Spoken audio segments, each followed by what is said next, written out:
as well as to the 5th week of our Visiting Artists and Scholar Lecture Series. Since I know there's some new faces in the crowd tonight, I'll say a couple words about what that is. During our summer residency period, we bring in internationally renowned scholars and artists from all over the world to our ballroom here at SAIC to engage us directly around their practices. In addition to that, we then lead a colloquium just for low-res students the next day, where students engage with the ideas in their work and animate them towards something in their own thinking and interest. So with that, I will start our event, as we often start in low-res, which is with a poem, a moment of secular attunement that allows us to arrive in the room together. This poem, blinding you all, I'm blinding you, thank you. I thought I'd be smart and turn the light on because I can't see the poem, but I was not that smart. Okay, here we go. A New National Anthem by Ada Limon. The truth is, I've never cared for the national anthem. If you think about it, it's not a good song. Too high for most of us with the rockets and the red glare. And then there are the bombs. Always, always, there is war and bombs. Once I sang it at homecoming and threw even the tenacious high school student band off key. But the song didn't mean anything, just a call to the field, something to get through before pummeling the youth. And what of the stanzas we never sing? The third that mentions no refuge could save the hireling and the slave. Perhaps the truth is, every song of this country has an unsung third stanza, something brutal snaking underneath us as we blindly sing the high notes with a beer sloshing in the stands, hoping our team wins.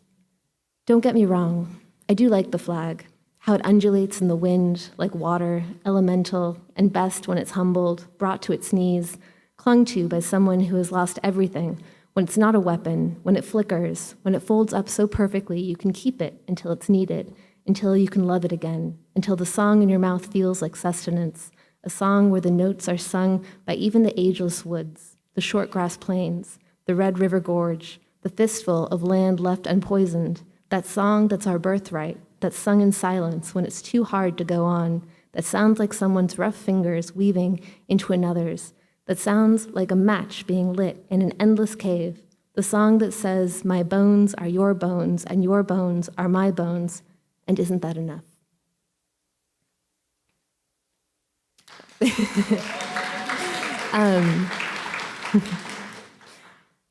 I'm so honored tonight to welcome Adrienne Edwards as our visiting artist and scholar who we'll be hearing about from tonight's lecture.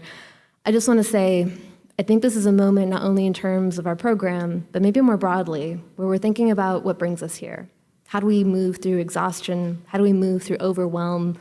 What work can art do in this moment that can allow us to engage the things we care about again? And in tonight's talk, and in the practice of Adrienne Edwards, I feel that connection and resonance is something that we're going to be able to think about and to take with us from tonight and into the weeks ahead, and the months ahead, and the years ahead that constitute our work together. Adrienne Edwards is Engell Speyer Family Senior Curator and Associate Director of Curatorial Programs at the Whitney Museum of American Art in New York.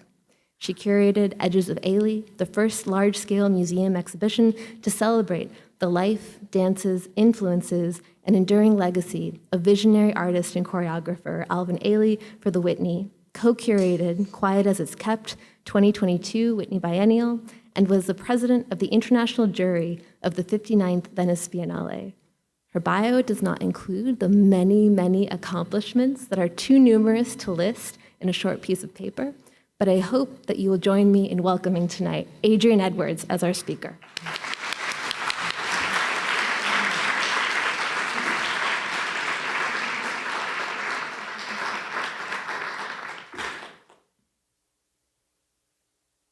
Hi, everyone. Thank you for being here on a very beautiful afternoon. You could be elsewhere, maybe not, if you're in the program. But I'm grateful that you're here and very nice to see you. And thank you for that thoughtful and very generous introduction. Eliza, what Eliza didn't tell you is that the truth of the matter is that we come from the same cult. And that's really why I'm here today. This is part of your indoctrination. It has nothing to do with all the stuff I'm going to show you.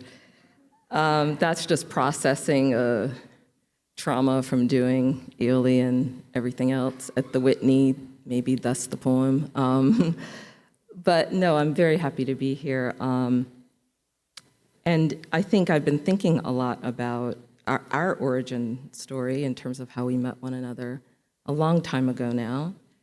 And curating is not something I really like to talk about. I'll use it as a scaffolding to talk about some things that matter to me. But yeah, it's funny, you ask artists to give talks all the time, right? And then I'm like, oh, this is a hard thing to do, to talk about one's work. So, and I don't like to talk about my work, but I'm here nonetheless. I feel like, you leave it on the floor and you see what happens, or you leave it in a catalog or a book and you see what happens, how it echoes or resonates and trickles out into the world. And I kind of try to leave it at that. So this is an opportunity because I am at an important precipice right now of imagining, right? Like we don't talk enough about the importance of imagining, of creating a space to do that and to kind of take pleasure in your curiosity. So that's kind of where I am right now. But our origin story, which is a good way to segue into this talk, is, and I want to thank your crew. Like, the team here is amazing. Erin is really how I got here today. Claudia, Mila in the back, who will actually make this all happen. Thank you. But I remember when I went to, my first graduate degree is in Italian Renaissance painting. And I learned a lot. One of those things being that I didn't want to do my doctorate in it. So I had to, I had to go out into the world and work. And in that time as an arts administrator, got a lot of clarity around the gaps that I saw in the field and decided that I would return to school to do that. And so I went to Yale and I went to Columbia and I went to NYU's Institute of Fine Arts. And I said, well, this is the project, right? Like, I was very much invested, and I'll talk a little bit about that, around a very specific set of ideas. It was transnational, transgenerational, transdisciplinary, and they were all like, well, why don't you just do a dissertation on Stanley Brown?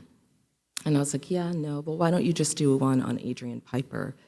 Because I'd like to sleep. So there were like all of these things, right, that they were directing me towards these sort of monographic projects that were not theoretical, actually. And the project was deeply theoretical. And what was interesting is I went and I met with, someone had given me a heads up, why don't you go talk to Jose Munoz? And I wrote him and he wrote me back, and I went and had coffee with Jose. And I'm sitting there and explaining to him, listen, this project is not about performance, but it is about what art does in the world. And he said, preaching to the choir, but little did I know. And I sort of told him what I was trying to do, and he handed me a bunch of Adorno, and he handed me a stack of books. And Jose always had his name embossed on his books because he knew we would all steal them. And he handed me this essay that he had written. It's since posthumously become a book, but it was called Feeling Brown. And I remember I went home that night and read like 10 pages of the Adorno book and sat it down, and I had no chops to deal with that material at that point. I was an art historian. And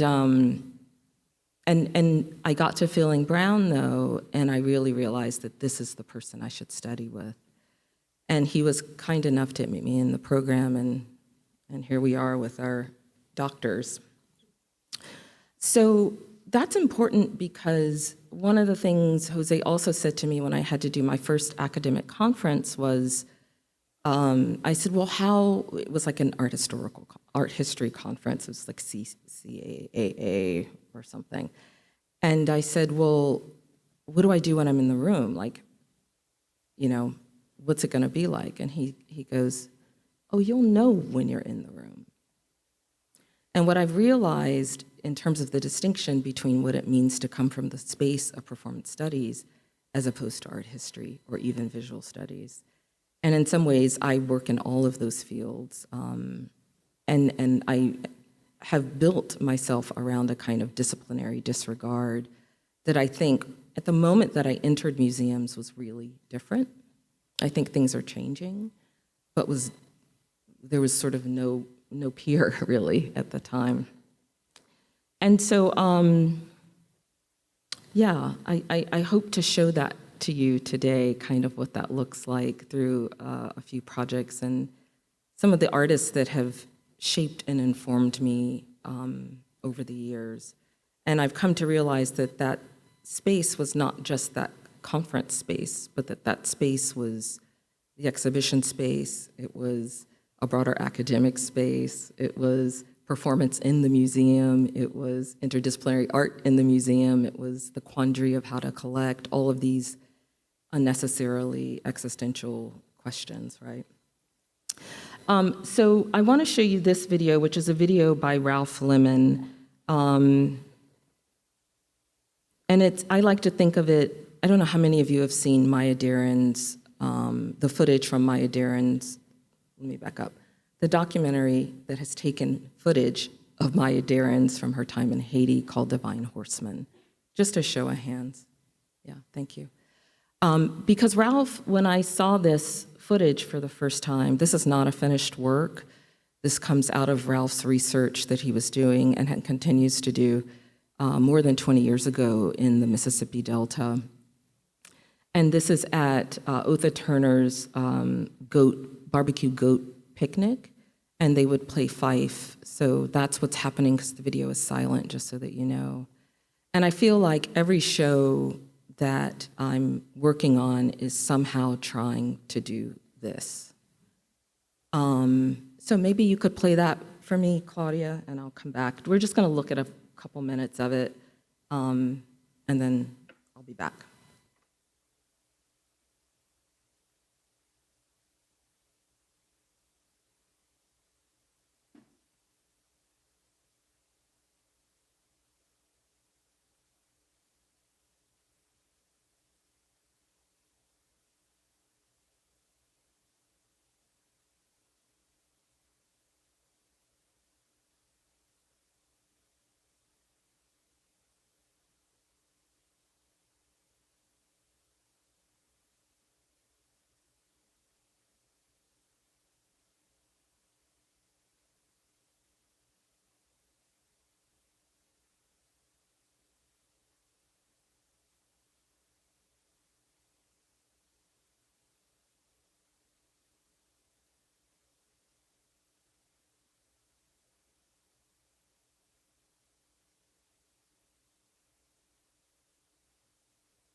I really like the way time and light and pleasure function in this video.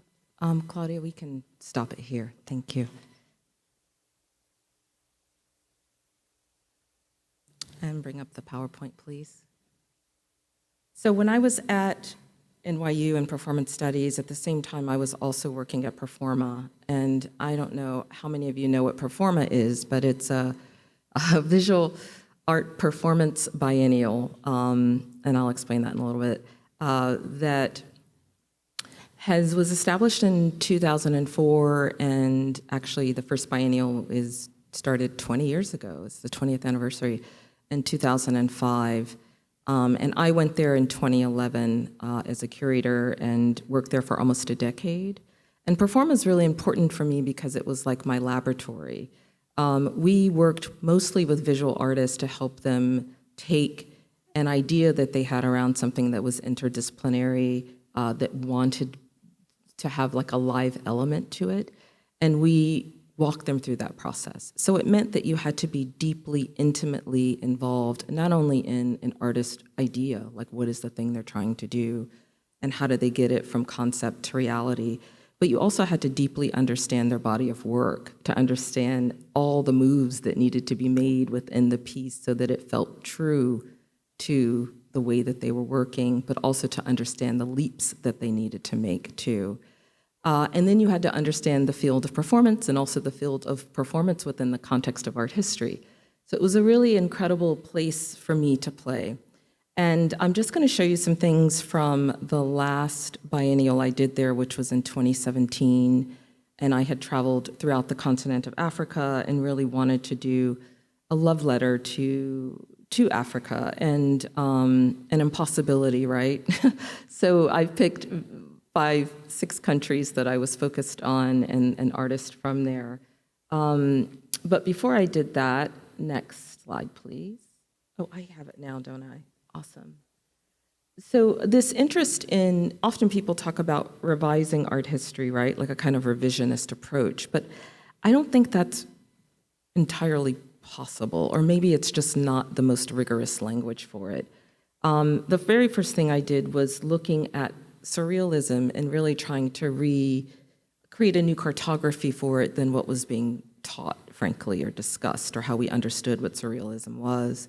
And one of those things that was really important is that it didn't end when everybody says it did, that it continued, that it was beyond the bounds of a certain time period for which we understood it, but also to then index it differently. The fact that Breton leaves France during the war for Marseille, and the first stop on that boat, I should say, with him was Claude Lévi-Strauss and Wilfredo Lamb, and ends up the first stop in Martinique, where he meets Suzanne Césaire and Aimé Césaire, who at the time are running this journal called Tropiques. And it is only in Martinique that Breton realizes, oh, surrealism has been here all along. It's actually new in the context of Europe, but it created this whole new entanglement and unfolding for him, and understanding the very thing everyone thought he started. So I did a whole thing around that was really fun. And also, I think, became a roadmap for how I would approach other art histories, particularly conceptual art. So the Afroglossia was the title of this program I did around interdisciplinary art coming out of the continent. And we did a special typeface. But one of the projects was with Ito Barada, who is a Moroccan and French artist. And Ito is incredible because, and this is something I look for in so many artists, you know, it's like, are their brains as nutty as mine in terms of just like wanting to explore all these different things? So this was a performance that was really a film. And this was a stage curtain. We did it in an old playhouse on the Lower East Side. Performa does not have a space per se, so we did roving projects.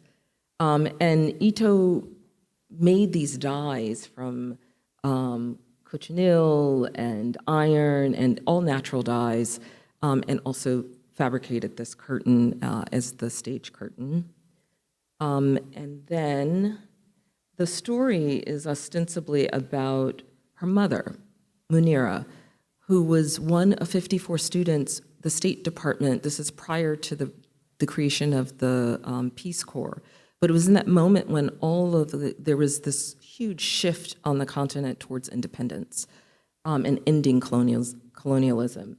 And so Ito's mother was part of this group of students that came to the States to learn democracy and see it in action. And I say that with a real wink and a nod. So this is her mother's story. Ito made the film using Montessori school toys. So that's what you see here. She wrote the script. And it's just like not even 2 minutes, I don't think. We hope that grantees will return convinced that the U.S. is a vital society worthy of sympathetic or at least serious consideration. But all we ask is that they be serious, honest, and willing to observe. If they are, we willingly run the open society's risk that they may also encounter the negative aspect of American contemporary reality, but see them in perspective. The first unit will be divided into 4 groups, 2 English-speaking and 2 French-speaking, of 7 and 8 participants. Each group will be accompanied by 1 American escort, and the 2 French-speaking escorts will have an assistant to help with translation and other needs. The second unit will be subdivided into 6 groups of 4 participants. Each of these French-speaking groups will be led by an escort/interpreter.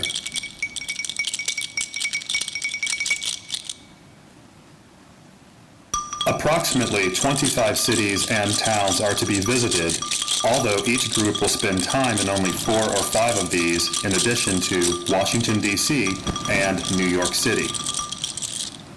In Paris, I lived among a group of anti-imperialist militants, for whom America was the devil. It's 1966. Everyone was left. We students were protesting the Vietnam War, following the civil rights movement, the workings of colonial power.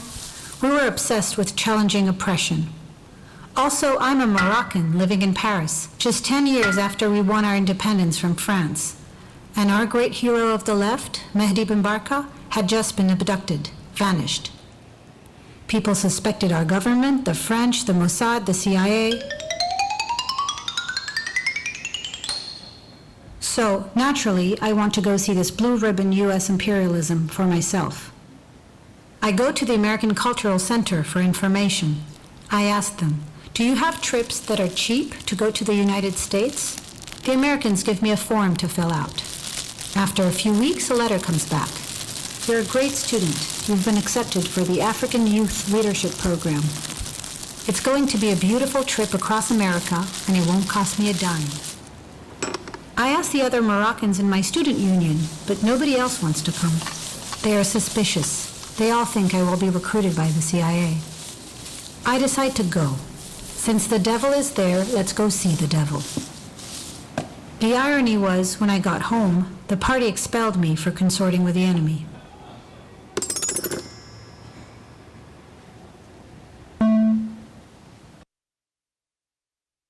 We hope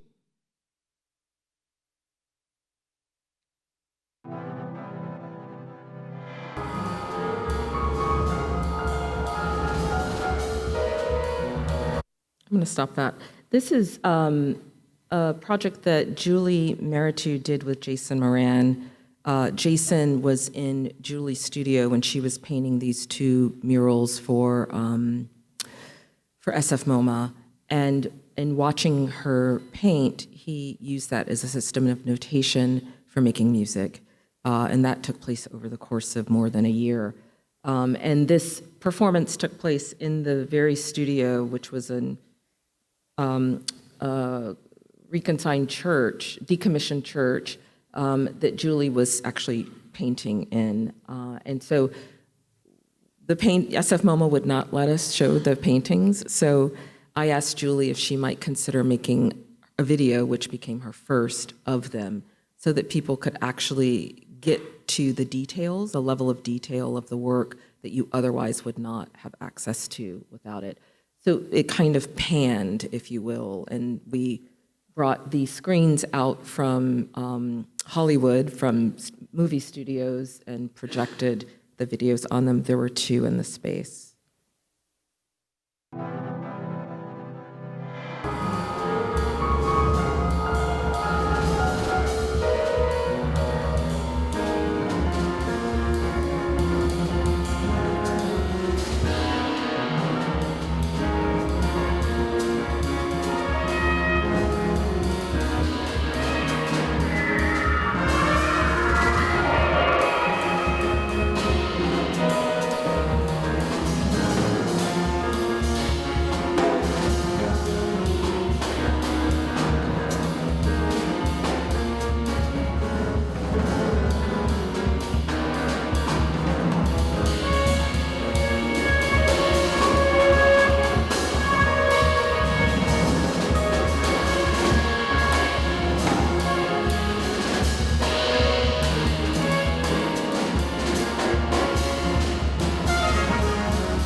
And then Wangechi Mutu and I had been collaborating over many, many years, and I had gone to her studio, this is maybe 2014, and she had taken all of these magazines and things that she had been making her collages from, and had basically started like allowing them to fester in tea and coffee and all kinds of other things in the studio until the paper kind of dissolved and became this black, wet pulp.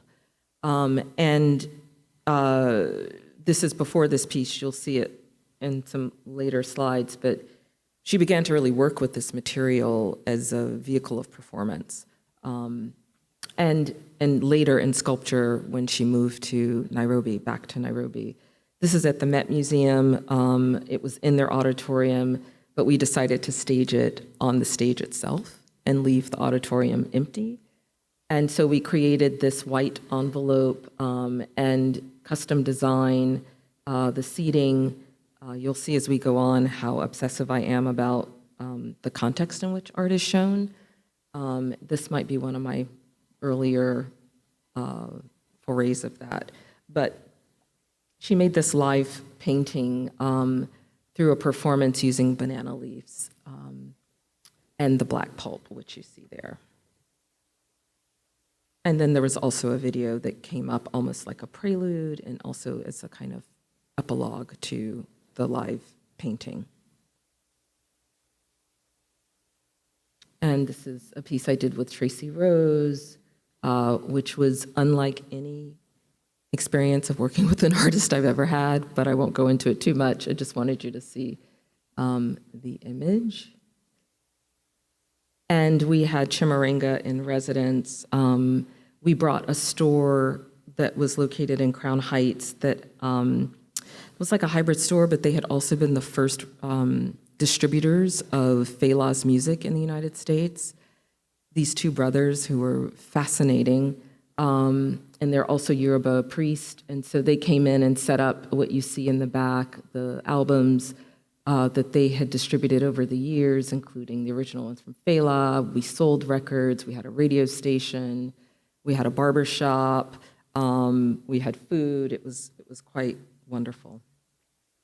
So that's the end of Performa, and if anybody has any questions about my experience there, I'm happy to answer it later. And then I would say probably a show that directly comes out of my dissertation research, which is really about looking at conceptual art and abstract art, where it intersects with, I would say, post-structuralist thought, and also Black study. And this is my work around Blackness and abstraction. And it is many tentacled. It has been a magazine article. It is a chapter of almost 80 pages in the book I'm working on. it is in the dissertation, was an exhibition. So that's what I'm going to show you.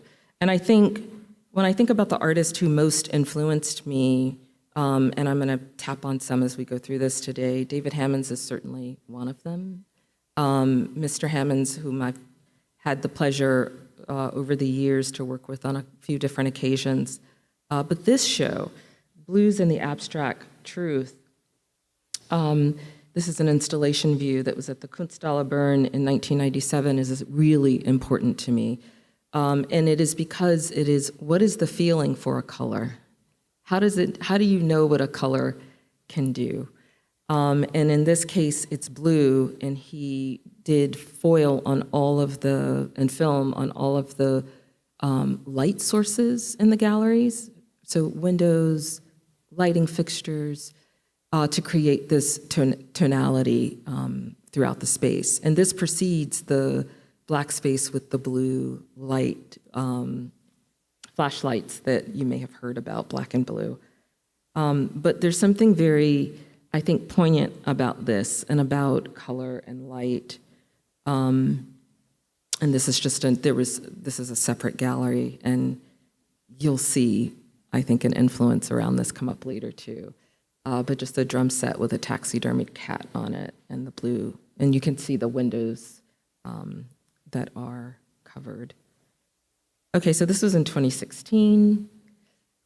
And this show really came about, part of the argument is, and I had begun working on this back in 2011, so it's before we realized that Malevich's black square on a white ground of 1915 had actually had a racist joke written inside of it, inscribed underneath the black square, before we knew that it had these proto-futurist and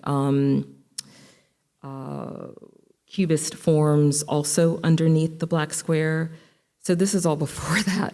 And then I remember when that article came out from the Russian conservator out of St. Petersburg, who said, there are all these things actually under the black square, that the 0 degree of painting was actually far from that, right?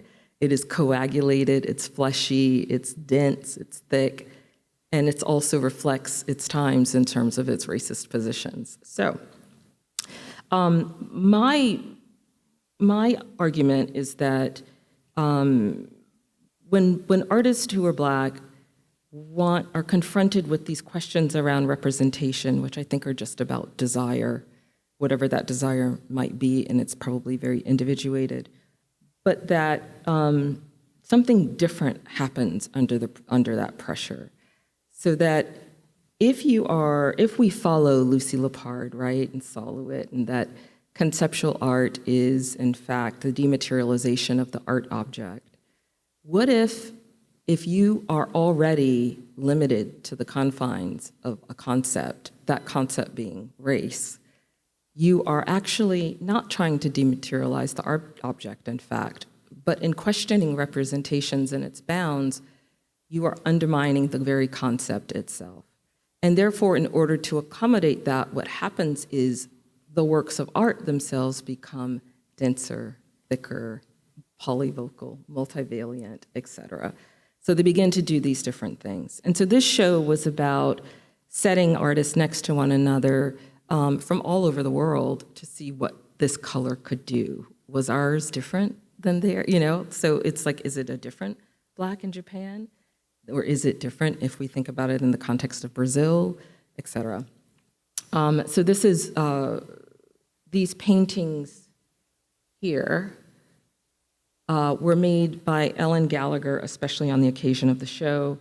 And they are Negroes battling in a cave at night, which is what was written under the black square that Malevich had. And so this is her take on it.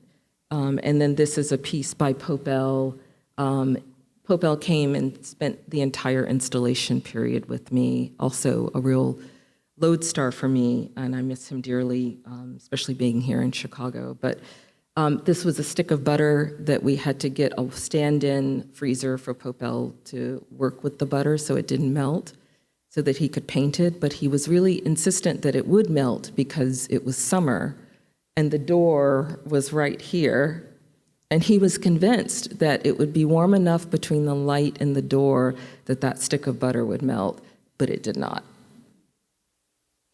This is one of Adam Pendleton's code poems.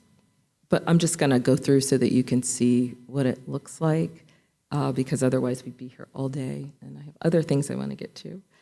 But this is Adam Pendleton, and that is Reinhardt. And it's the only show I've done since with white walls. No white walls since then. This is Camargo from Brazil. And this is Wangeshi's first take, the wall, Wangeshi's first take with the black pulp. And this is the baby Louis, right when he starts to think about forms, very early Louis. Jack Whitten, Oscar Murillo.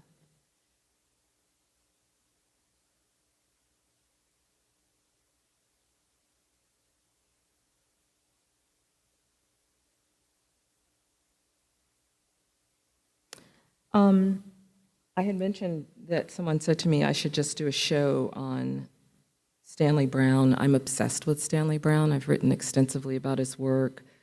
I'm doing the sacrilege here and showing an image of it because I should not be doing this technically. He did not like reproductions of his work, so you will not see them in any proper catalog. You will not see any photographs or bio data about him. But in really sitting with Stanley Brown's work, I decided I needed to break some of those rules. So I have written about his life. I have written about the context through which he arrives, and how much I believe this work is deeply informed by colonial experience in Suriname. And if you look at the administration and the way that colonial structures work in the islands, and also in South America, where it lines very close to the Caribbean, you will see how a sort of administrative aesthetic would be perfectly natural for him. I've written about that, so I won't talk much about it here now, but very important in terms of, I think, also resituating our understanding of how we might cite a point of origin around conceptual art. Brown is making this in '62. He goes to Amsterdam from Suriname in the early 50s and is already beginning to turn in this direction outside of the United States, outside of the UK, outside of Australia, in terms of where we think about the sites of the origins of conceptual art. So that's partly what this work is also about. This is a collection show I did at the Walker. I was a curator at large at the Walker, which just meant I got to play around in different departments, from performance to film to visual arts, and I didn't have to live in Minneapolis. So this, I got 3 different wallpapers. This is about a 22-foot tall gallery space, kind of narrow, but really high. And so this is a wallpaper by Ito Barada. It's called Palm Trees. And I really just looked at kind of making these different propositions around conceptual art, working with things that were primarily in our special collections, because oftentimes things that have to do with language or that seem instructional or that are not object-like, right? Meaning painting and sculpture, end up in special collections, or like prints, or not prints and drawings, but other kind of matter end up in these other places. So I wanted to kind of bring some of those out.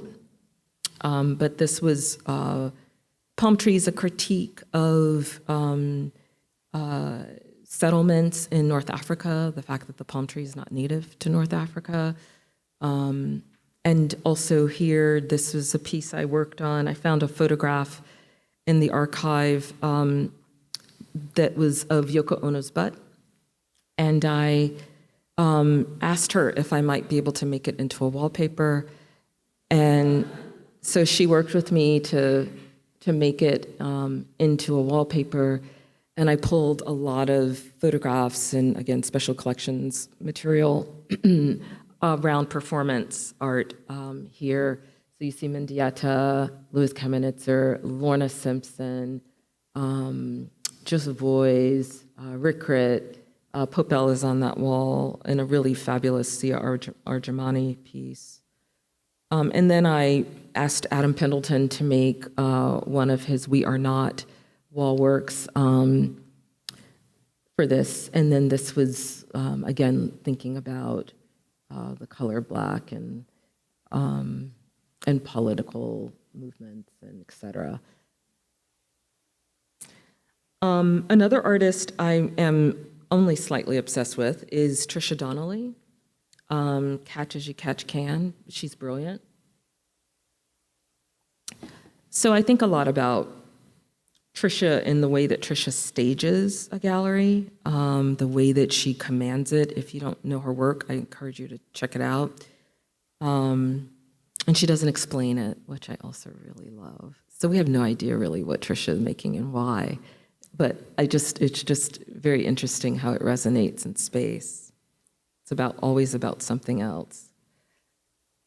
So you might remember, I started this project, Jason Moran's exhibition, that was kind of a solo show that very quickly unfolded to look at all of these different people he had worked with in the visual arts so that we could understand his relationship. And obviously this comes out of the work that I did with him in Julie and for Performa. But this was a lot of fun to do. It traveled, and ultimately, right in 2018 is when I went to the Whitney to work. So we brought this show from the Walker and cast it there. So we took a bunch of Jason's photographed. He's an avid photographer, and made this wallpaper of it. But Jason had also at this time begun to make these drawings from performances at the piano. He would put a piece of paper down and take a pastel or charcoal and begin to just play, and that became a mode of mark making for him. So this was all done right around the occasion of the show. But then doesn't this make you think about the Hammonds piece I showed you with the drum set and the taxidermy cat? But there were 3 screens in this space, and I look back on it now and I realize I was already, so you have to realize in 2018 when this came to the Whitney, I was already beginning to work on Ailey. So everything from this point forward becomes a way to test out ideas for what that could be. They become like little microcosms, little studies that nobody knows I'm doing it, but I'm testing things to see what can ultimately hold up. So we just created this envelope of a space, and I got the museum to pay for the carpet, which they don't like to do, because of the sound. So we had performances on these different stages.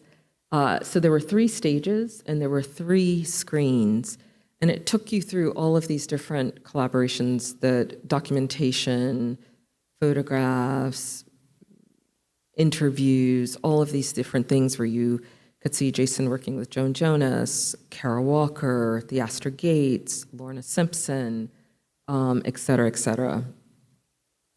This is just another viewpoint. And as part of that, as part of the show, there were only 2 stages that existed. Savoy, which is here, and then 3 Deuces, which is here. And as I often do, I use the show as an occasion to commission another work by Jason, as I do for many artists. So he made this new set. And so this is where the performances took place. And then we brought that into the collection at the Walker. We also did a newly commissioned stage piece at the theater at the Walker that was a collaboration between Jason, Lizzie Fitch, and Ryan Trecarton that was wild. So Lizzie and Ryan did the sculpture and these videos that they shot on their property in Ohio, and we all had a lot of fun. And we were able to bring one of his collaborations with Kara, the Katzdwolf, which is the really loud organ that you hear on Calliope, that you hear on riverboats, especially around New Orleans, that they did for Prospect New Orleans, and it had never been shown since. And I really wanted to do it, so we brought it.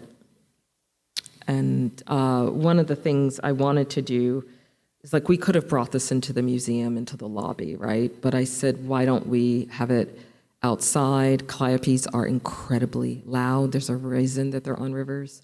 When we rehearsed it, the cops came, and we're like, what's going on?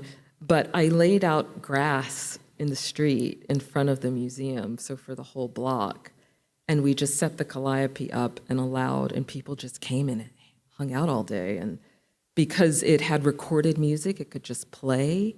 But it really kind of pressured what we think the museum can do, and who is it for. And so people like came from all over because you could hear the calliope and just kind of hung out, and we had popcorn and cotton candy. I already mentioned Popel, but this piece, the ATM piece, is a really important one. Popel and his money skirt and sausage, and handcuffed himself to the Chase Bank on 125th Street. When I worked at the Apollo Theater, I used to go to this Chase Bank to get $125,000 in cash every night when Aretha Franklin played at the Apollo, because she only liked to receive cash for performing. And she would put it in her Louis Vuitton bag, and you'd see her come out on stage, and she'd sit it on the piano. Wild. So I was thinking about that piece when I did this project with Dave McKenzie. At the Whitney, I decided to do a kind of tribute to this generation. Like, everybody talked about the folks from, like, the 70s, like you just can't get enough of Judson Dance Theater, or like Mike Kelly and Paul McCarthy. Like, I just wanted to do something that honored these folks who came after them. So who came after Popel, who came in the wake of all of them. So, and we're thinking about asking interesting questions of institutions. It's almost like a new institutional critique, if you will. And so Dave McKenzie, who's an artist I adore, and really had never received, for example, a solo show in New York, and I knew deserved one, and I wanted to do it around the work that probably no one was going to really show, so his video work, and to also then commission him to make a live piece. So that's what we did.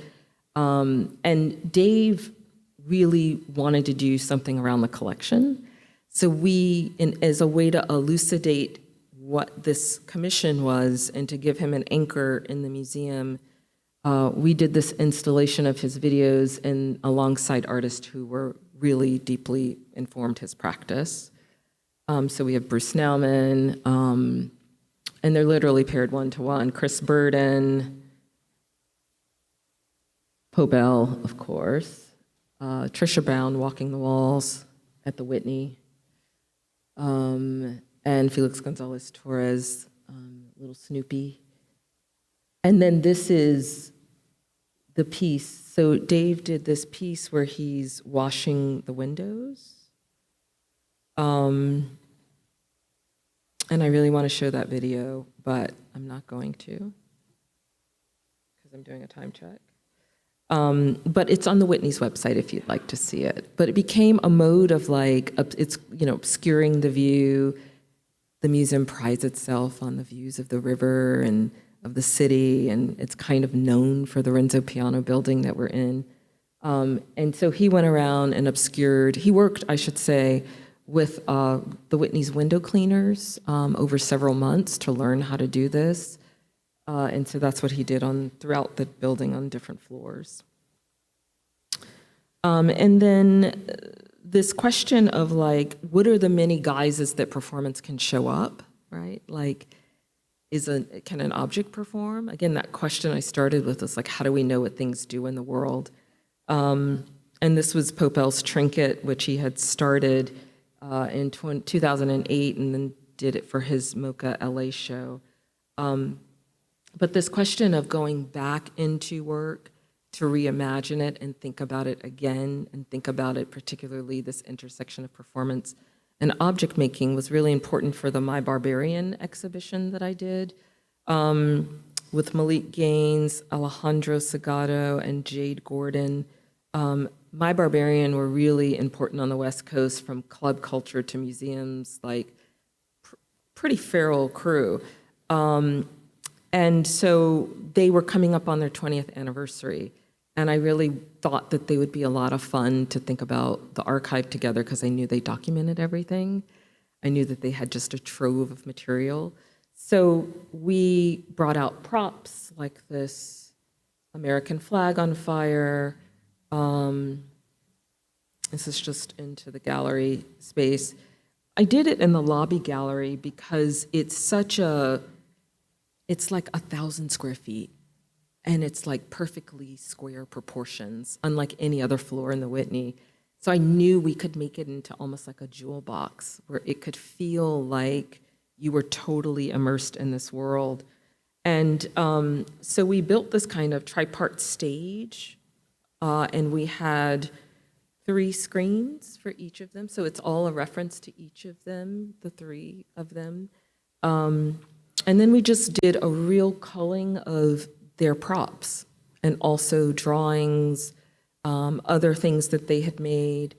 And with that digital archive of their documentation, we put together a 2-hour film. So it'd be like going to the movies, is kind of how we thought about it. And it took you from everything they'd ever done.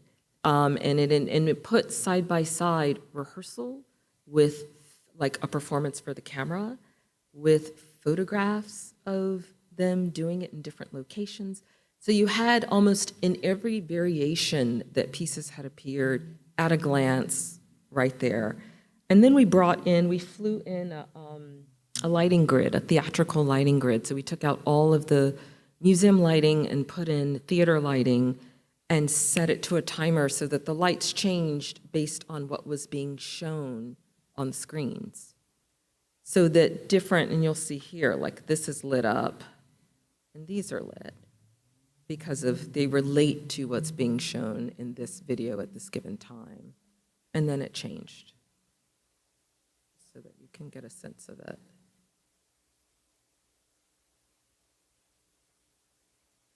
And for me, this was a really important show. I think you'll see how it begins to, again, unfold in different ways.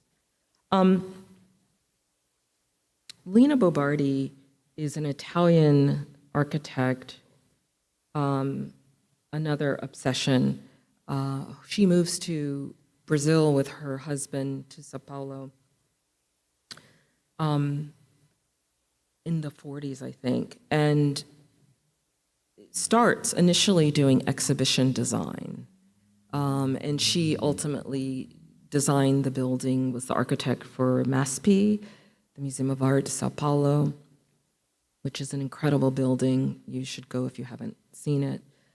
But I was really intrigued, and have always been intrigued, by her approach to exhibition design. So she's very stark and like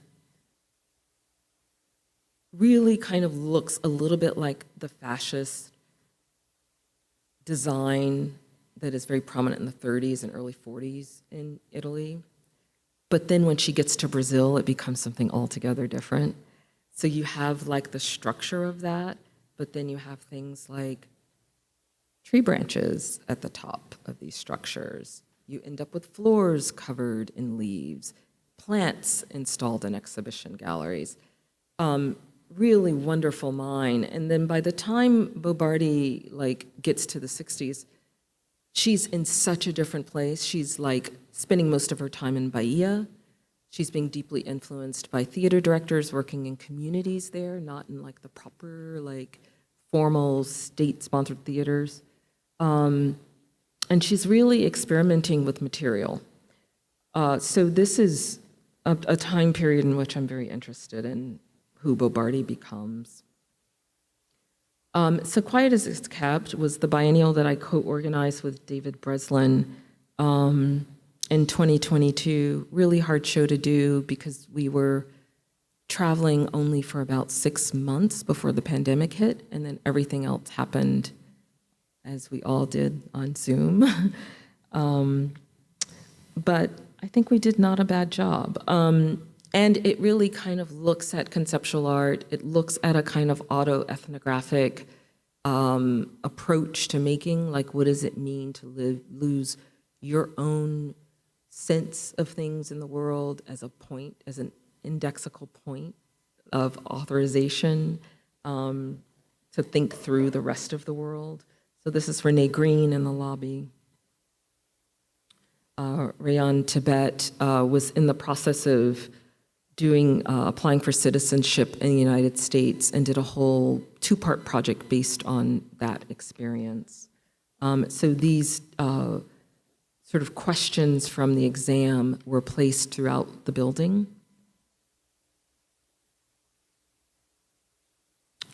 This is Dwayne Linklater. The show had a lot of abstraction, but then you'll begin to see these structures come up. So the 5th floor, which is about 20,000 square feet, we custom made for each of the artists these structures. So it was quite involved.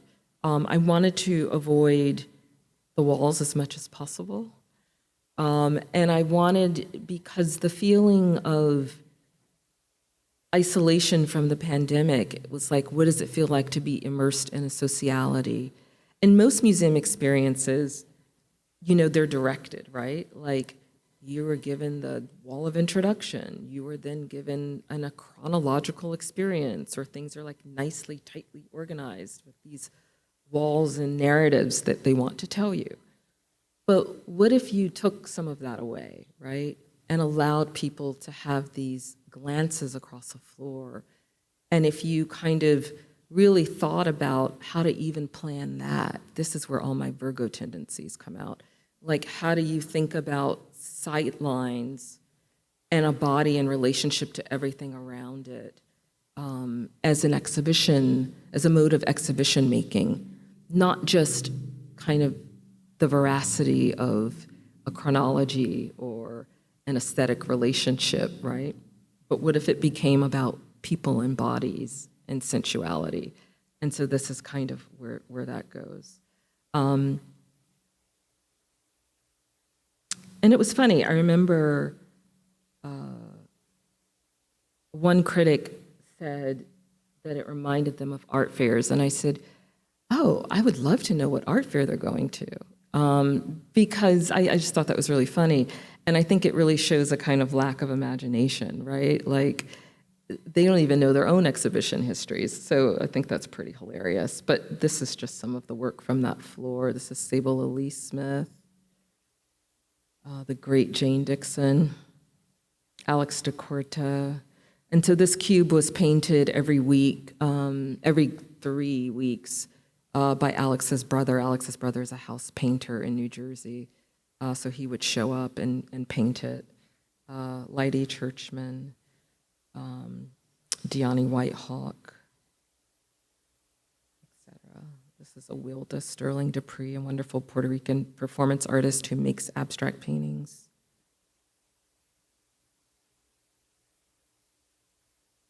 We did a show within a show of Teresa Kung Cha's work, like a survey of Teresa's objects, videos, writings, probably one of the most gratifying things. But see, this is where you get in trouble, right? Because there's so many rules. So the conservators, because they were works on paper and some photographs, the light levels, because we wanted the windows to be open, not shaded. So we had to go through all kinds of tricks. You would not, I mean, I could be here for an hour just talking about what it took to be able to show this on a light-filled floor, thus this floating scrim that is way more layered than it seems, but it just floated like a cube there. And then Ralph Lemon, I wanted to survey his drawings, so we did pretty much a 30-year survey of his drawings, and changed it every month to a different body of work. And it was these structures that were custom made in order to do that. Yeah, it's kind of amazing. This is one body.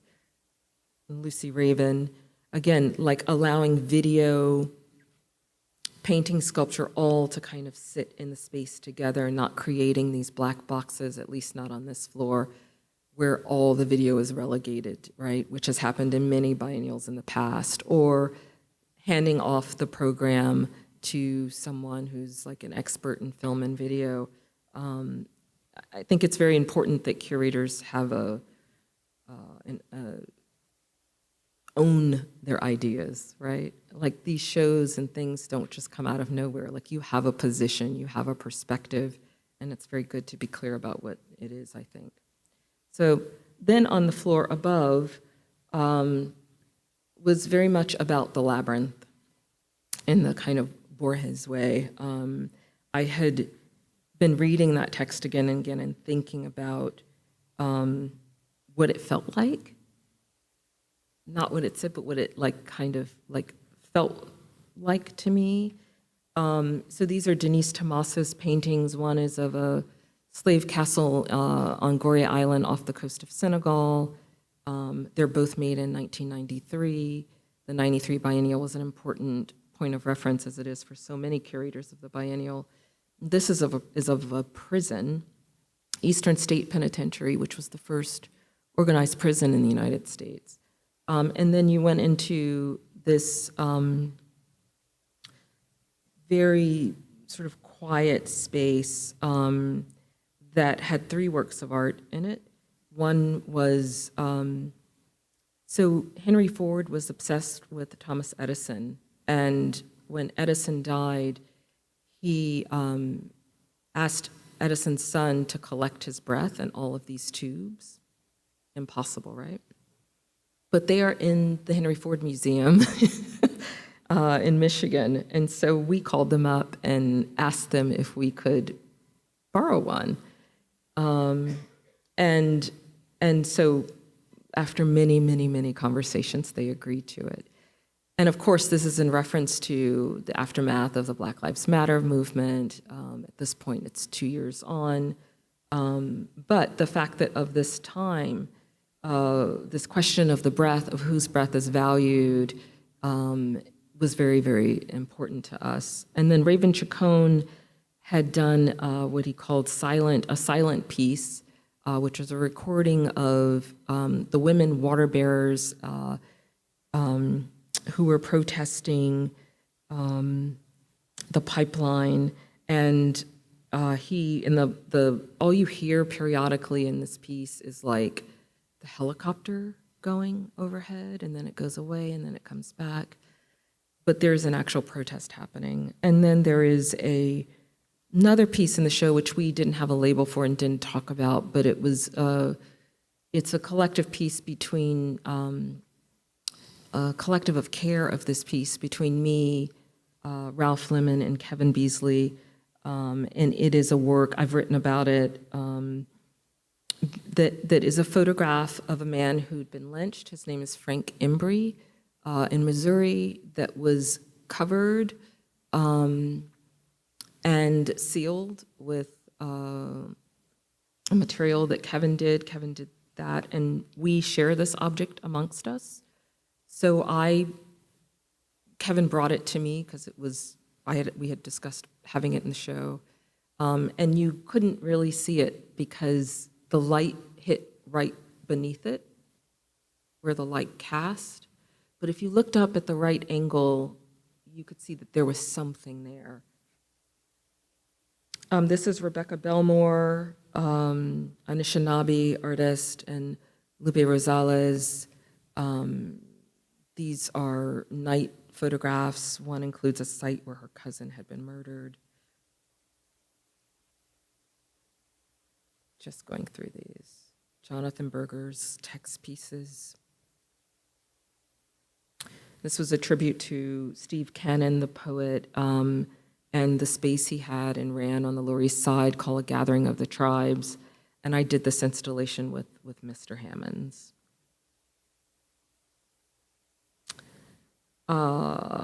This is a work I did with Every Ocean Hughes. It's around queer death. It's a multivalent project that Every photographs she had first shown in 2010. that we reprinted, put them in conference rooms, made them into wall works, custom frames, and we placed it in here because then Every did 3 different performances in the theater during this time. So that's Help the Dead, which was one of the pieces. And it was really about the fact that queer people, we have a different way of care and love in moments of crisis, different formulations and understandings of family. Again, coming out of many experiences, I would say historically, but certainly given the sightedness of the Whitney and the peers that had been there, certainly during the AIDS epidemic. So this is River, which was a newly commissioned piece. Okay, I'm getting to Ailey now. So Beverly Buchanan, this piece, which is Marsh Ruins, I mean, she's such an important artist for me for so many reasons. You know, a Black queer woman, but I think she's one of the most incredible. I guess I'm really interested in something that complicates the way we think about the way abstraction emerges and where it comes from and how it can take form. And I think she's just a master at it with her minimalist land works. And so this is Marsh Ruins. And I should also confess, I'm from South Carolina. My family part of them are from the Sea Islands, so this also feels very important to me. I'll come back to this, though. So Ailey, Edges of Ailey. I had started out to really do a solo show about Alvin Ailey. I really knew immediately that I didn't want it to be about the company per se, but I was really curious in who was this man that started this thing. I felt that we thought we knew who he was, and the more I got into the archive, I realized I had no clue. So he was way more complicated, way more curious, way more than the sort of brand, I think, associated with the company. Of course, you can't separate him from the company, so the company is absolutely a part of this show, but I really wanted to try to think about how to offer him to a public in a different way. And so the archive showed up in this show in 2 different ways. One was as his notebooks. We were lucky enough to show for the very first time his notebooks, so you could see what he was thinking about artistically. You could see what he was thinking about in terms of like his to-do list. You could see what he was thinking about in terms of the company. You could see what he was thinking about in terms of who was influencing the works. There were a lot of surprises there. Bob Fosse, Merce Cunningham. You know, like I found this video of him trashing Merce Cunningham, saying how boring. And then yet in the notebooks, I found like pages and pages about Merce Cunningham. Very funny. It was really kind of incredible. Or Ted Shawn, a really complicated figure who thought modern dance was a white American dance and rightfully belonged to white Americans. And yet Ted Shawn supported not only, Tuskegee University, Hampton University, but also Ailey. They wrote in correspondence and had a very long, deep relationship with one another. Letters to his mother, this is his sweet mother, who outlived him. Really fun things about don't do coke, like telling himself, like these are notes to himself. Use tea for drug needs. Trying to tell himself to have discipline, but also a couple numbers just for sex. Really, really, really fun. So this question, one of the questions that had come along with Ailey was like that he was closeted. And by the time I got through this research, I was like, closeted to whom? I mean, like, not at all.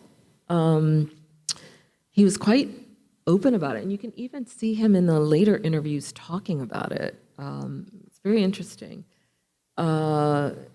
Just more like school rules. So So he would have these school rules like no leg warmers. So for the performance program, Sarah Mitchelson, of course, made and wore leg warmers for her commission. No sweaters. Yeah, like very obsessed with all the things that he enjoyed doing. But this also very beautiful, we teach people to feel, to own their own feelings. Sketches for dances and how he wanted to lay them out and what the thematics were around it. He was also obsessed with religion.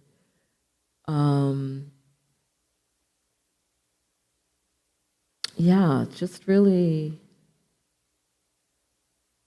really beautiful things. So we had a lot to work with. Just so that you can get a sense. These were all in the show. I think you're great. Like, these are notes he would leave to the dancers. He had a very close relationship to them. This was one of the earliest things he ever wrote about the company. Little weird sketches. He was obsessed with branding, which is why it's so successful, I think, the company. But also then really fun notes like, can you get a twink to drive us upstate? And there's the packing list, poppers. I mean, we think we've done everything new, right? It's already been done. His to-do list.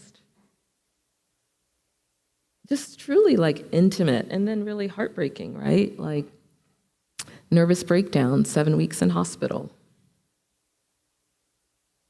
He had these moments of real vulnerability in, writing to himself. Freedom for your mama, freedom for your daddy, freedom for your brothers and sisters, but no freedom for me. I think he was really under the weight of this company and his own vision. Like, what is the price that you can pay to like really bring something to life? But yeah, of love. He wrote so much about love.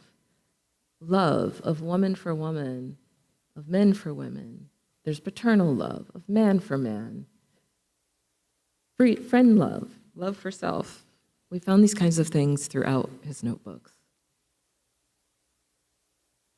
Being a female is a biological fact, but being a woman is a strategy. And this is my favorite. Several hard-hipped hustlers and more. I will always be queers gazing at the what? Crotches of small, thick-thighed magazines saying, oh.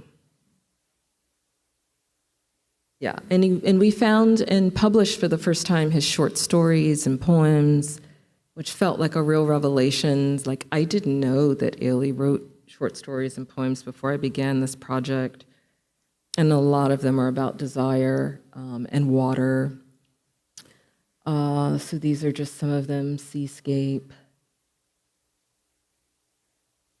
To a Near Phantom. So yeah, and then the other way the archive shows up was we found over 100 videos made just during his lifetime, documentation of rehearsal, dances made especially for the camera, interviews, all kinds of things. So that would have been from when he starts the company in 58 to when he dies in 89 from AIDS. And we used that to make a film. And one of the things that I had to come full circle with as part of doing this work, because I've always said that I'm not an artist.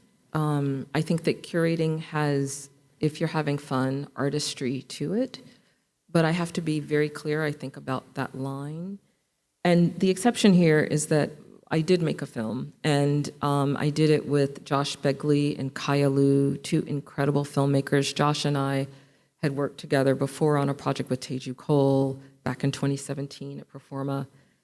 But I knew when I saw all this material that it didn't, like, it would be un-Ailey-like to put it on little monitors and sit it on the floor. So part of the show was about how can we make an exhibition about performance that actually feels like the thing that it's about in every way, visually, sonically. So that became the real task, and I think that was the work that I was really trying to do. So Ailey talked a lot about, so when you look at these, think about the wonderful Beverly Buchanan Marsh ruins. So because Ailey was obsessed with water and wrote about it and made so many dances about water, which was about, of course, like the Middle Passage, but also about a way of cleansing oneself in a ritualistic way, spiritual way. So I wanted, again, the body to be implicated in the show, meaning our bodies in the space. And so these are like islands that are differently designed according to the work that was going to be put on them, spread across an open expanse of that, where the white structures had been in the Biennale. It's that floor open. And then what is at the top here is an 18 projector surround of the film, which was an hour-long film that we put together. We supplemented it with a few different outside documentations just to ground it historically, but pretty much it's all from the archive, Ailey archive. The show itself draws on a total of 12 archives, so one from the foundation, one from Mr. Ailey's friend in Kansas City, Alan Gray, who had all the notebooks, and that's where we got those.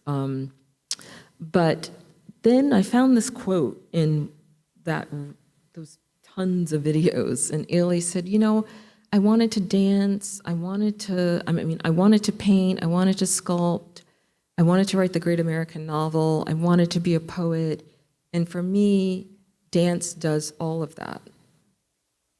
And when I heard that, I was just like, okay, here you go. Here's your painting, your sculpture, your all of that with you.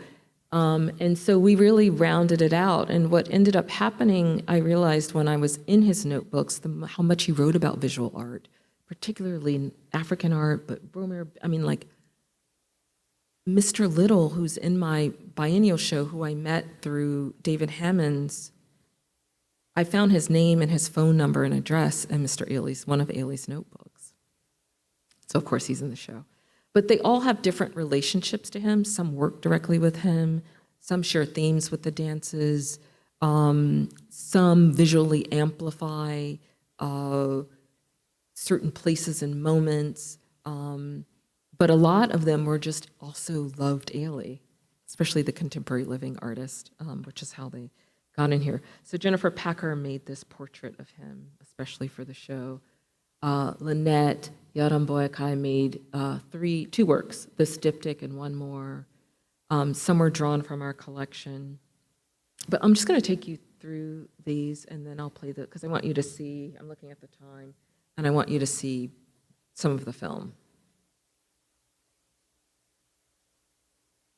And it was sort of clustered, if you will. Here's the Carrie James Marshall tribute. But it's clustered around themes that were important to Ailey, so Blackness and dance, a Southern imaginary, that the South is not just about the American South, but also about South America, the Caribbean, the West Coast of Africa. It's a diasporic Southern imagining. Spirituality, migration, liberation, Black women, Black music. And the way I handled the queerness is that it was just everywhere. It was just like in all of the sections.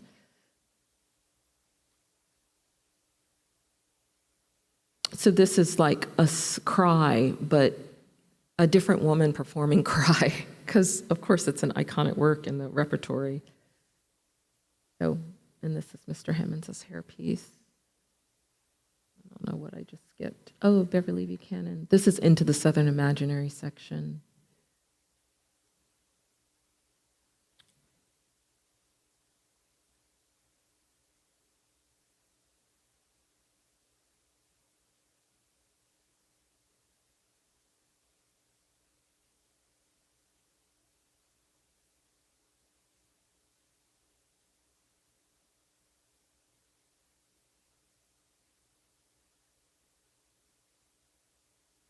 Because you had to educate people too, like you couldn't take for granted that they knew all of these things. So you kind of had to tell, a cultural history in order to like fully explain who Ailey was too. Not an easy task. And we went down to his hometown in Rogers, Texas, and just shot the landscape. And then there were these vitrines that went down the full length of either side of that central space that was basically Ailey's brain in space.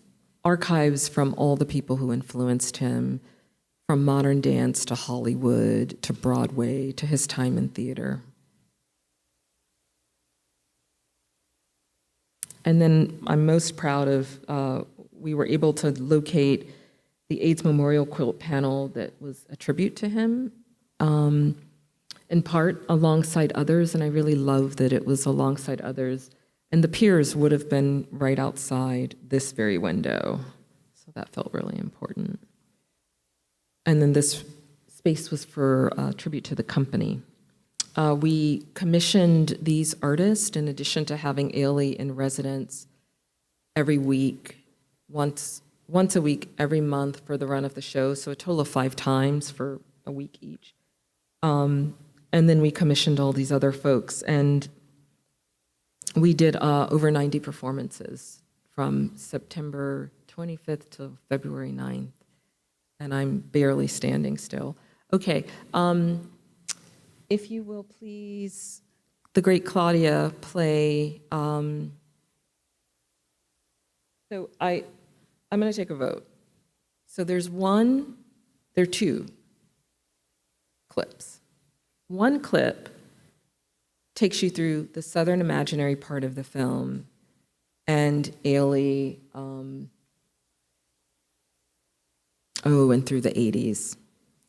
And then the last one is, so this one, and then the other one is a clip of that the dancers made, a video when he was hospitalized for the first time in February of 1989. He dies in December. And they're on tour and they're leaving these tributes on video to him. To do both would be probably 20 minutes. This one alone, I think, is 15, and that one's 6 or something like that. So I'm happy to take, you can vote. By show of hands, which one? Okay, so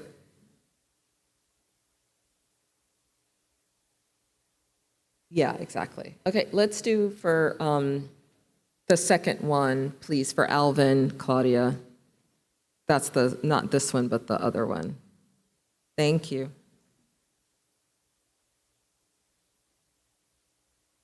And maybe during question and answer, I could turn off the sound or lower the sound, and that could be playing the other one, maybe. That way you can at least visually see it.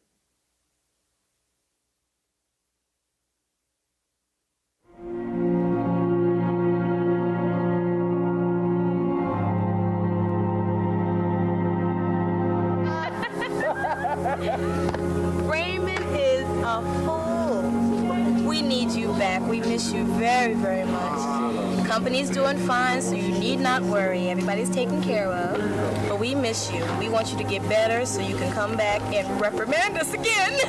Yeah. Hi, Alvin. It's me, the Brooklyn housewife. I hope you enjoyed your fruit. And as you can see, I'm warming up diligently at 15 minutes take your time. I don't want you to hurry back because you have to get better. So take your time and we love you. Bye. Alvin, where are you? Please come back soon. That's some stuff going for you, brother.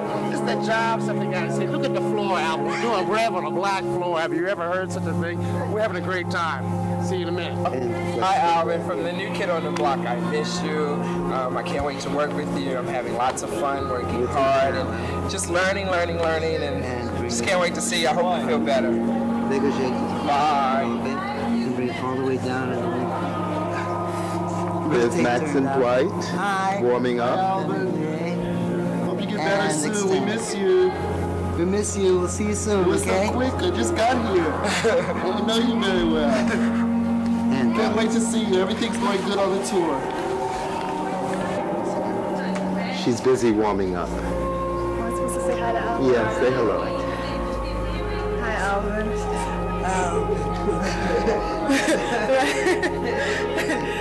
We miss you so much. I know you've heard it 5, 10, 20, 30 times. Bottom of my heart, I really miss you. I know I've always told you you're like a father to me, a friend, and much more. And I really need to see you again. I just thank God that you're okay.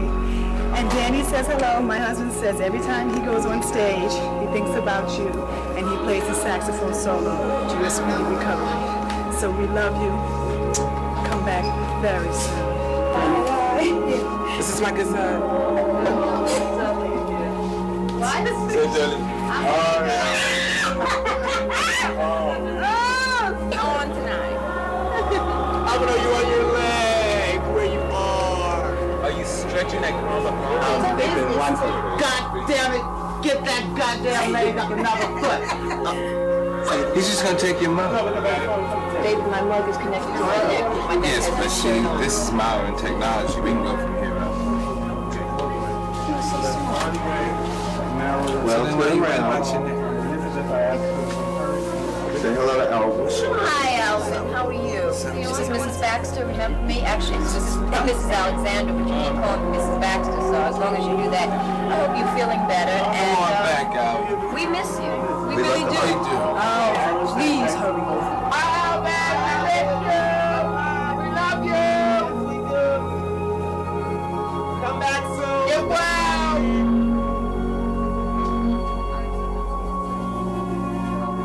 Hi, Alvin. How are you? We'll see you soon, okay? Bye.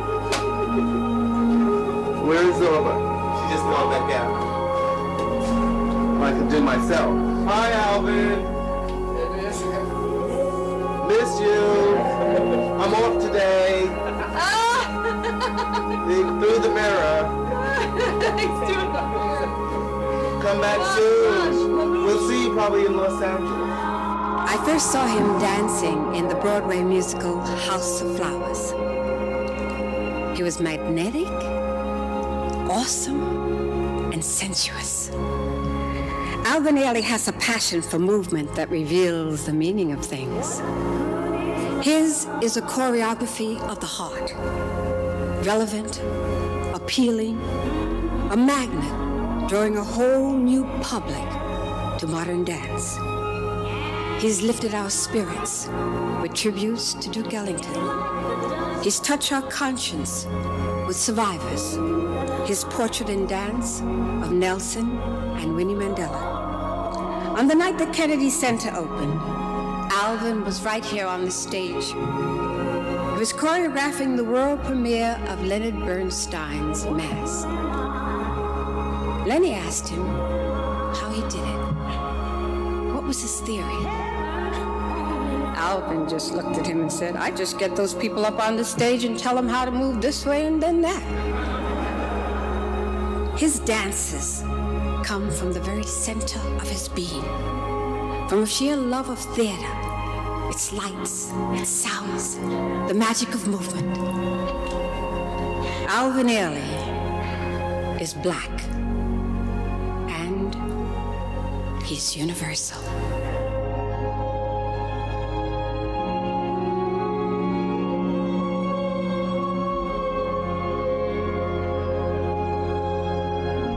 Thank you. Thank you very much, ladies and gentlemen. Thank you. Thank you very much, ladies and gentlemen. Thank you. Thank you very much, ladies and gentlemen. Thank you. Thank you very much, ladies and gentlemen.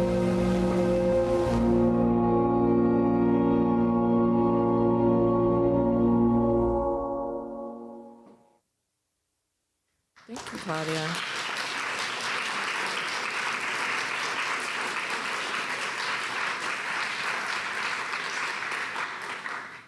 Claudia, maybe we could play the other one, but turn the volume not totally off, but low. Oh, okay. Happy to take questions. Yeah, I was going to have that play while we did questions. Yeah. Bunch. Thank you. Thank you, Dr. Edwards, for such a ravishing talk. I was so taken by so much of what you said, but especially your kind of counterfabulation of how we might understand conceptual art. And I'm wondering if you could perhaps elaborate on what it means not to think about it as the dematerialization of the art object, but the thickening of the object by way of blackness. Yeah, I mean, to get back to, I think, speaking about a voyage which you had to make seemingly far away. You know, it's funny. It's a little bit like, I don't know that, I know I don't think that this is particular to Black artists. I think that conceptual art changes when it enters, you know, in the global South.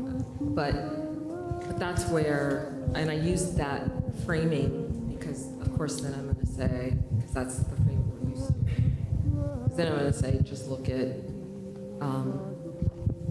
Stanley Brown, right? And if you track through the work, it's very clear. But I would also say that, you know, in the way that Hammond says that everything that Black folks do is 30 seconds off an inch, I just think it's a little bit, it's just different. And I think you could track it like Ralph Lemon describes himself as a conceptual artist. Now, if you take that and sit that alongside who we typically think of in relationship to conceptual art, I don't know that you would see a resonance there. But you would see it if you set Ralph alongside Stanley Brown. Right? Like, why would you, in a country at the time that was the fact for the Netherlands, the percentage of the Surinamese who were there when Stanley Brown goes there is minuscule, and yet the government is enraged about migration. Of course, it is, Suriname is a part of the Netherlands kingdom at that time. But why would he then put himself in a circumstance where in the papers, and I've read them, and they are just, I mean, it's really very similar to the vitriol that we can read in our own newspapers now, but, and online, and whatever. But he went to place his body in public squares and go up to people saying, oh, can you show me how to get from here to there? Those pieces of papers they're ruins, they're relics, right? They're the aftermath of an event. The most important part, I would argue, which we will never have access to in a kind of classic Brown mode, is what transpires between him and the people he's talking to.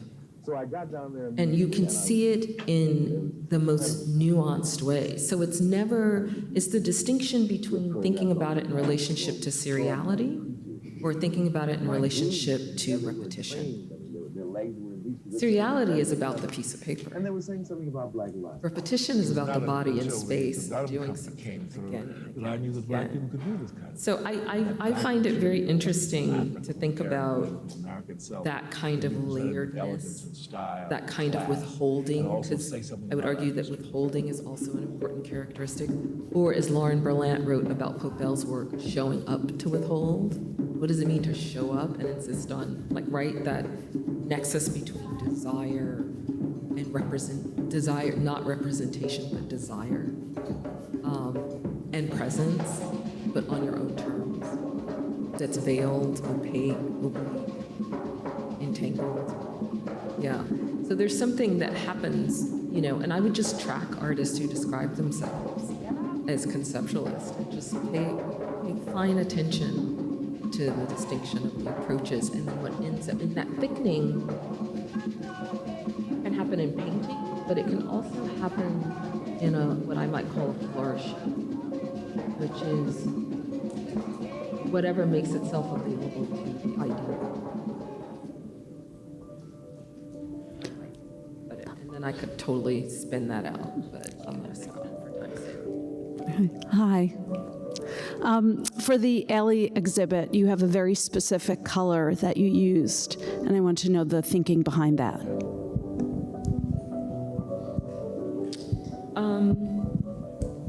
The red comes from a couple different From the minute I went there, I could see that I could sources. not learn the dance. Ailey described the work as being about blood memories. That's how he talked about his choreography. The style, So, formation, red.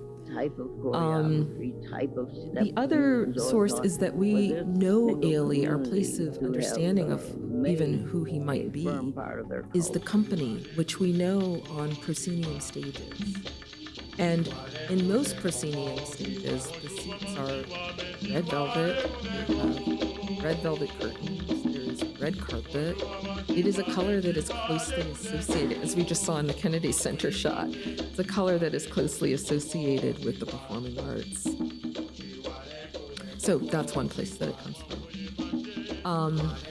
The other is when we found the church that Ailey's family had gone to, actually I should say the ruins of the church, there was a scrap of carpet that was red. And it's wonderful, the filmmakers actually had a If, box as Alvin made, Ailey has said, I had any from influence some of the on wood his that life we decision, found there. I'm indeed discarded deeply wood honored. Has the piece of the In carpet art, bottom of it. Alvin, I think of you as a genius. So it's, and that's In true life, for a lot of I think of small you black with churches love. throughout the South. Company received in Africa, what pieces did you do? We did our regular. Hi. We went to Africa. So I saw that exhibition. Eliza and I brought our students, some of whom are in the low-res program. It's one of the best shows I've ever seen. And I wanted to ask, I guess, a broad question about. And the Africans had never seen. I was thinking about this also when you were just speaking about Brown, where there's this idea of irrecuperable aspects of works. It almost seems as if the exhibition decided to treat dance in that manner. One could imagine a much less creative exhibition about Ailey that took each of the iconic dances of the company and had some video of it and tried to explain what it was, that maybe remained siloed within dance as particular performing art. And so I'm curious if there was a very intentional decision to treat those dances themselves as the missing content, as it were. I know that you had lots of live performances, but within the exhibition itself, one of the most moving things to me was how fragmentary this video that we're watching right now felt. It really reinforced that sense that time-based aspect of dance, you don't have it back, that's fundamental to dance. Yeah, thank you. Well, there's a couple of, I feel like so much of what I do has to do with constraints. And I used to push against them or resent them. And then I learned to work with them because they've actually done me a lot of favors. We did not need to make a documentary about Ailey. You can go on Amazon Prime or Apple TV or whatever your choice of streaming service is And you can watch a really beautiful documentary about him and the dances by Jamila Wignall. So that in some ways freed us. The other constraint, another constraint that we had was that Ailey actually stopped. I'm Gladys Knight, and I'm here as your hostess for a show I'm sure you're going to enjoy. 1963 or 64. And I can tell you something else. It all came with the beat. The rhythmic beat, the warm human emotion, and the danceability of Duke Ellington's music were always most appealing to the world-famous choreographer, Alvin. So this over-privileging Alvin's previous association with Duke Ellington's music won in the him way the that we needed him composer's to respect. show up. I think Alvin himself should tell you about our next dance. Because it's a show about him, right? Duke Ellington was the first authentic genius I ever met. The work is and his the music dances. is never stuffy. And I would say rather it's full of hip humor and fancy. Of his choreography. His composition, The Night Creature, in one of his pet phrases, is quite beyond category. We don't attempt to act it out was as full, innovative but to because convey he its spirit in dance. the dance Duke explained it model like this. and created a new one, which Night was to creatures like say, stars do not come this out company at night. is about my dance, They it's come about your dances too. Each thinking And he used that it as before an the night engine is to out, commission he or she other artists, which is how we came up with this performance structure of commissioning all of these other people. So there was that. And we couldn't take for granted that I didn't also feel like, what's most important here? Was it to see Cry from start to finish? Go see Cry at City Center in New York, or BAM in New York, or, right? Like, you can do all of that.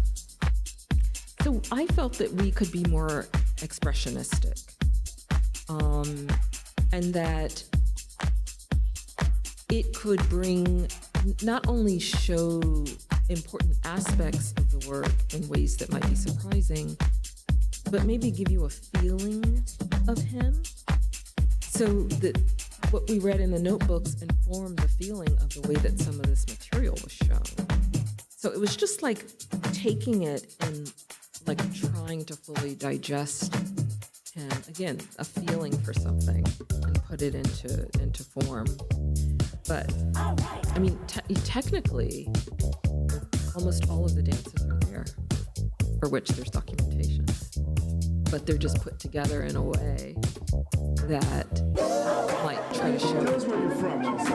Hi, Stephen Smith from Baltimore, Maryland. That's what I mean by Hi, I'm Debbie Chase. I'm from Philadelphia. I hope people trust that I know what I'm doing. I have a job, right? So when you walk in the door, you should actually already be like, clearly there's an expertise.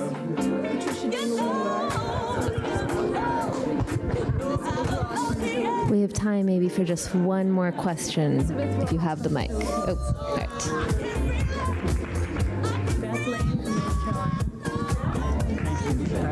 With the film, the way it was shot, and thinking about how it was, with the film and how it was shot and how it was displayed in the exhibition, was it intentional that it looks like a horizontal strip of film?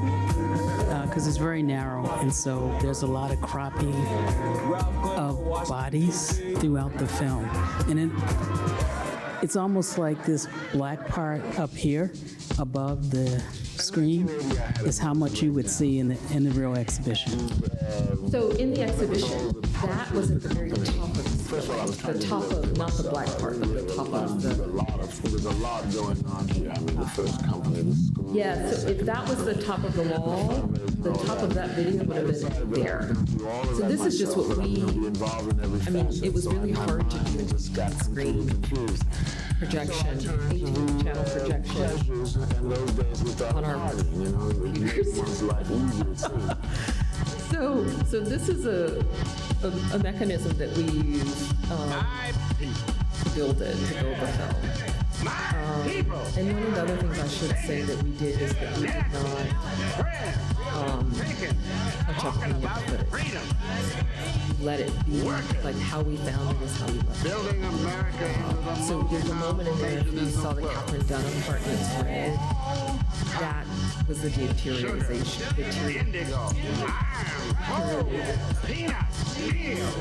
That's how it arrived to us. Left it. The foundation of the United States rests on the sweat of my feet. And in addition to working and sweating, don't ever forget that my people fought and died in every war. My people. My people. Singing. I would say this talking about freedom. First things I knew about the show. Building America into the most powerful nation in the world. I called them and said, how much do you have? Indigo, iron, coal, peanuts, steel, railroad, you name it. I'm sorry. I literally didn't know about this until 15 minutes before you started. I ran down from Columbia. Oh, wow. But I'm glad you did. This was a treat. Background was dance and have very close ties to the company. So even watching that 6-minute clip, a lot of them have passed on. So they kind of got me emotional, but I appreciate your work. I'm currently the head archivist at the Smithsonian Namak, and Ailey is the reason why I became an archivist, because I wanted to document this type of work. Our art and culture is so important to the diaspora. So I want to know, what is your relationship? And I see a lot of your influences being from archives. What is your relationship with working with archival material? Yeah, I can nerd out on an archive all day. I am most happiest like in an archive with a notebook and a pencil, and I'm gonna go have lunch at this time and come back. Like, that's my sweet spot. Yeah, it helps me get my brain going. A lot of this archival work was done by, because I was also doing a biennial and running a department and doing a lot of things. So I had hired as our senior research associate Joshua Lubin Levy, who'd gone to grad school with us, because he's part of the cult, right? So I knew that he knew, and he's done incredible archivally driven projects around Jack Smith. So I trusted Josh to be on the ground, and he would go and look and he'd say, oh, I got a trove, and then I would go and then we would go through it together. So this is how we kind of, like, the orchestrating of the archives was monumental. And also CJ Salapare, and then my assistant, my curatorial assistant, did a ton of work with me on the gray papers. But Josh also had a team of people. I mean, we had people in LA, we had people in Atlanta, we had people in Washington, we had people in Baltimore. I mean, it was nuts. It was just a massive, massive undertaking. But I feel like for me, history is a material like painting is, or like video is, or music is, or, it's like, what can we do with it? And if, in my experience, if you stick really closely to it, it never disappoints. It never, and it's amazing how much has already been done. It's like, you think you're doing something and you realize somebody's probably done it better. Thank you so much for being with us. Thank you.